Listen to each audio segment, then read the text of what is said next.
Monroe. That was my goal today. Wanted to see what type of trip it was from where I normally put in at. And it's not so bad. But I tell you what, Lake Monroe is a big lake. And on the opposite side of this lake is a boat ramp that I like to put in whenever I go up to the Wekiva. But here it'll be like another half an hour, 45 minutes, and I can hit the mouth of the Wekiva over here. So it's just something I just wanted to check out and see. Right over there is Sanford. One of my favorite stomping grounds. I like to go out there a lot. Yeah, here it is, the mouth of the Lake Monroe. Wow, this is a huge lake.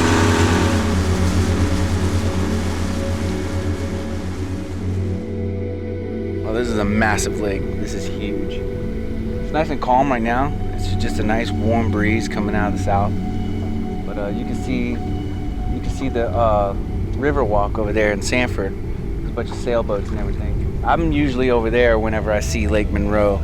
The last time I was on Lake Monroe was way out there when I went camping out at the Wekiva, and that was a couple years ago. And there's a power plant and everything over there. But yeah, this is pretty cool. You know, the wind is just pushing me towards the northern shore right now. That shore just keeps getting closer and closer. But I only have about another hour and 45 minutes before sunset, so I'm gonna start heading back. I want to get to some familiar territory before I get trapped in the dark. Because there's some shallow spots out there that you're just not going to be able to see in the dark, and I don't want to run aground again today. So, all right, let's go ahead and get back out on the river and start heading back.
Show you guys something really cool.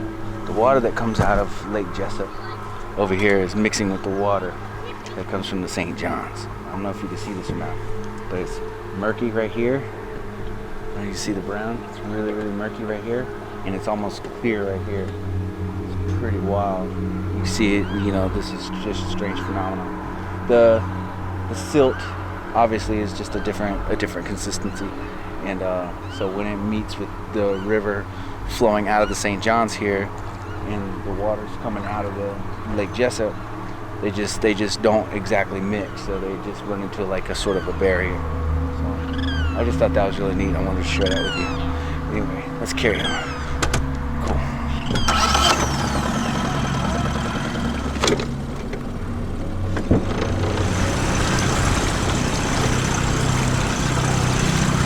Clear. That's wild.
might have been wondering how I'm gonna make coffee on the boat.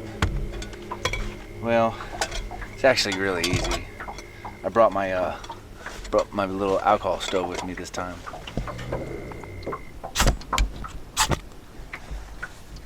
There it is. Awesome. Go ahead and get some water in here. And then you just set the water on it. Just relax. Let it come to a boil. And then we'll use that really cool little coffee filter I picked up. And that's all there is to it.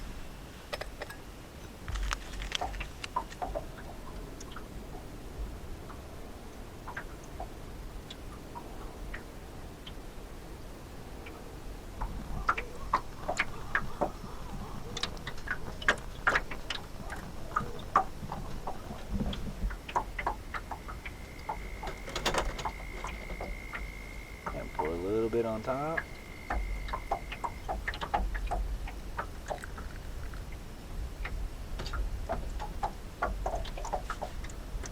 Let it drain through.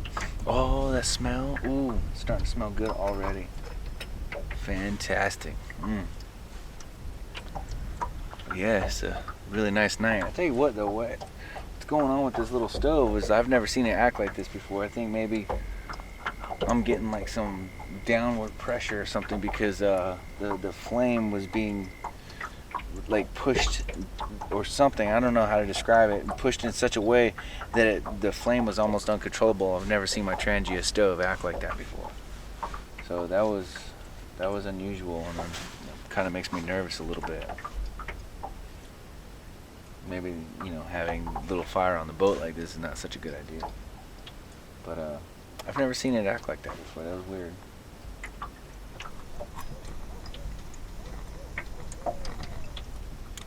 There we go. There's all kinds of critters swimming around out here. They've been splashing about, and owls off in the woods just over there. Let's see how this coffee tastes, huh?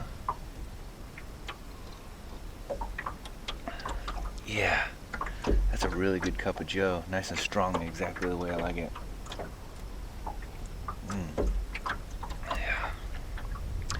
It tastes a little cleaner too because the last batch that I brewed was in the woods, and I used that lighter knot, so it had sort of like that smoky, you know, pine taste. But this I used an alcohol stove, so all I'm getting is just the coffee and the water. So I use a really clean water, really good water, and the coffee is an espresso. So it's going to perk me up real good. It's a fantastic night. Tell you what though, as soon as I finish this, I'm going to fire it up and start heading back to the boat ramp. But it's kind of spooky out here in the dark because you can't see where you're going, and like the only exit is a very narrow channel out there, and I have to consult with the map to find out exactly where I'm at. And you can't really see the how shallow it is at night, so you got to be really careful and follow the channel markers. And they're just a, you know, skinny little, you know, PVC pipe, no bigger than my thumb. So you just got to be careful.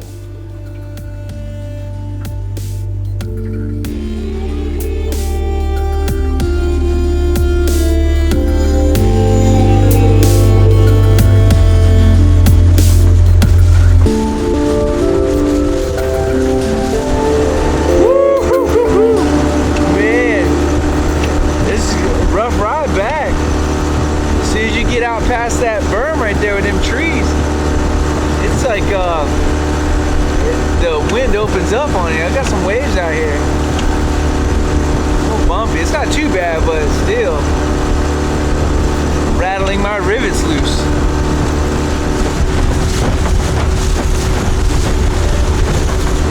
Yeah, I still got a bit of ways to go. Just gotta look at them lights off into the distance, and that's where I'm heading. That's the boat ramp way over there. Catch little glimpses of lights with tall trucks going over the bridge. But Yeah, no, this is fun. This is always a good time. Some white caps coming. Uh-oh.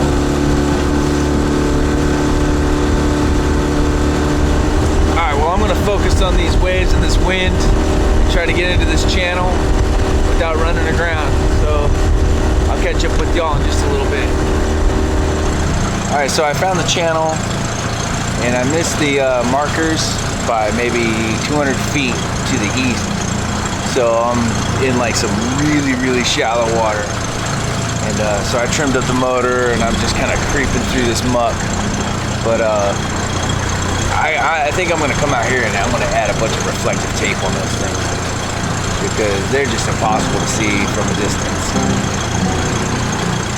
But at least I found the way.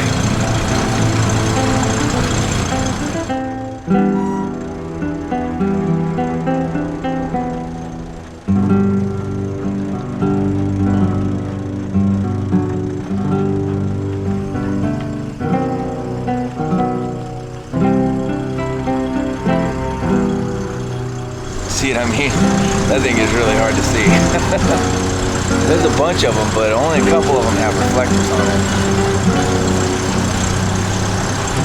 So, we're in the channel. Let's go ahead and open her back up.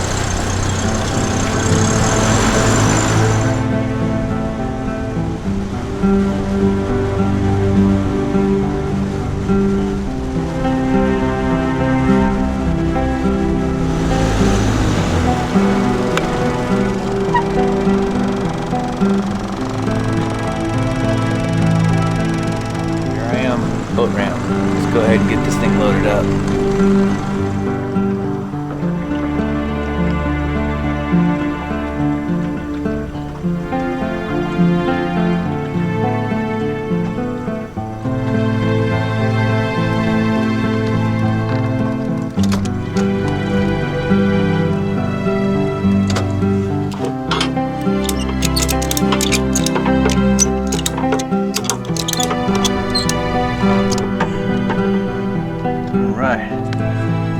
Last step here. A little tired today, missed a couple steps, but I have noticed something up underneath the boat here. Some of that old paint didn't allow some of this vinyl to stick, so some of the stuff I got to replace. Luckily I've got loads of material, but I started inspecting around it. I see like big patches like this. And it's not the vinyl's fault at all, it's the paint underneath didn't allow it to stick properly. So see, most of it's still good, most of it's fantastic, but luckily some of these other spots like this, it's just small patches and pieces here and there, and that's why I went with a design like this, so that it would hide any kind of imperfections really well. It got really bad on the other side. I just hope that not a whole lot of it came off while I was out on the river. You know, pieces of plastic floating around. That kind of upsets me a little bit. But so as you can see here, but I peeled that one off myself. I chucked it into the back of the Jeep. But you can see there's some right here. But like I said, it's not the vinyl's fault. It's the paint that's on the boat. So before I go and stick more on, I'm gonna sand it down really good. But no, the new prop performed really well. Here it is right here, you know. So, and I'm really happy that it got me out of the hole very quickly, very efficiently. I'm really happy with that. So awesome. Well guys, today has been a fantastic day out on the river. Thank you for coming along with me today. We're gonna do this again, like really soon.